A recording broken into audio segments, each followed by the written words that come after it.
ಎಲ್ಲರಿಗೂ ನಮಸ್ಕಾರ. CK Angry Foodie YouTube ಚಾನಲ್ಗೆ ಸ್ವಾಗತ. ಇವತ್ತು ನಾನು ನಿಮಗೆ ಒಂದು ರುಚಿಯಾದ ಆಲೂ ಕಬಾಬ್ ತೋರಿಸ್ತಾ ಇದ್ದೀನಿ.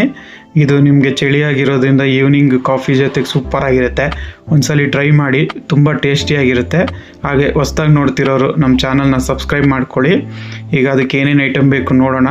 ನಾನು ಇಲ್ಲಿ ಆಲೂಗೆಡ್ಡೆನ ತುರಿದಿಟ್ಕೊಂಡಿದ್ದೀನಿ. ಒಬ್ಬೊಬ್ರು ಬಾಕ್ಸಾಗಿ ಹಚ್ತಾರೆ, ಈ ಥರ ತುರಿದು ಹಾಕ್ಕೊಳ್ಳಿ, ಸೂಪರಾಗಿ ಬರುತ್ತೆ. ಇನ್ನು ಆಮೇಲೆ ಒಂದು ಸ್ಪೂನಷ್ಟು ಮೈದಾ, ಕಾರ್ನ್ಫ್ಲೋರ್ ಹಿಟ್ಟು, ಶುಂಠಿ ಬೆಳ್ಳುಳ್ಳಿ ಪೇಸ್ಟು, ಉಪ್ಪು, ಖಾರದ ಪುಡಿ ಮತ್ತು ಟೊಮೊಟೊ ಸಾಸ್ ತೊಗೊಂಡಿದ್ದೀನಿ ನಾನಿಲ್ಲಿ.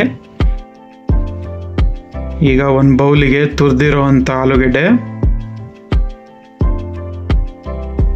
ಆಮೇಲೆ ಒಂದು ಅರ್ಧ ಚಮಚ ಅಷ್ಟು ಮೈದಾ ಹಿಟ್ಟು, ಆಮೇಲೆ ಕಾರ್ನ್ಫ್ಲೋರ್ ಒಂದು 2-3 ಚಮಚ ತೊಗೊಂಡಿದ್ದೀನಿ. ಆಮೇಲೆ ಖಾರಕ್ಕೆ ಸ್ವಲ್ಪ ಖಾರದ ಪುಡಿ,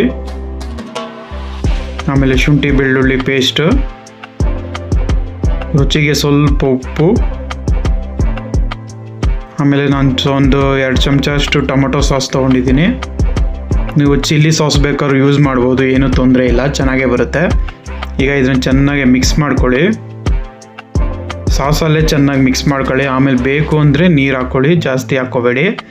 ನೋಡಿ ಅದಕ್ಕೆ ಕಲಿಸ್ಬೇಕು. ನೋಡಿ ಈಗ ಈ ಸೈಜು ನೀವು ಬಿಡಬೇಕಾಗುತ್ತೆ. ಈಗ ಎಣ್ಣೆ ಕಾದಿದೆ ನೋಡಿ, ಒಂದೊಂದೇ ಬಿಡ್ತಾ ಇದ್ದೀನಿ. ನಿಮ್ಗೆ ಯಾವ ಸೈಜ್ ಬೇಕು ಆ ಸೈಜಲ್ಲಿ ಬಿಟ್ಕೊಬೋದು. ಕಬಾಬು ತುಂಬ ಚೆನ್ನಾಗಿರುತ್ತೆ ಈ ಚಳಿಗಾಲಕ್ಕೆ ಈವ್ನಿಂಗ್ ಹೊತ್ತು ತಿನ್ನೋದಕ್ಕೆ. ಟ್ರೈ ಮಾಡಿ ಮನೆಯಲ್ಲಿ. ಯಾವಾಗಲೂ ಗೋಬಿ ಮಶ್ರೂಮ್ ಕಬಾಬೇ ತಿಂದು ಬೇಜಾರಾಗಿದ್ದರೆ ಇದನ್ನು ಒಂದ್ಸಲಿ ಟ್ರೈ ಮಾಡಿ, ತುಂಬ ಚೆನ್ನಾಗಿರುತ್ತೆ ಟೇಸ್ಟು. ಈಗ ನೋಡಿ ಇದು ಅರ್ಧ ಫ್ರೈ ಆಗಿದೆ. ಇದನ್ನು ಒಂದು ಪ್ಲೇಟಿಗೆ ತೆಕ್ಕೊತಾ ಇದ್ದೀನಿ. ಈಗ ಇನ್ನೊಂದು ರೌಂಡ್ ಬಿಡೋಣ. ಇದು ಡಬಲ್ ಫ್ರೈ ಮಾಡಬೇಕು, ಆವಾಗಲೇ ನಿಮಗೆ ಗರ್ಗರಿಯಾಗಿ ಬರೋದು. ನೋಡಿ ಇದು ಈಗ ಅರ್ಧ ಫ್ರೈ ಆಗಿದೆ.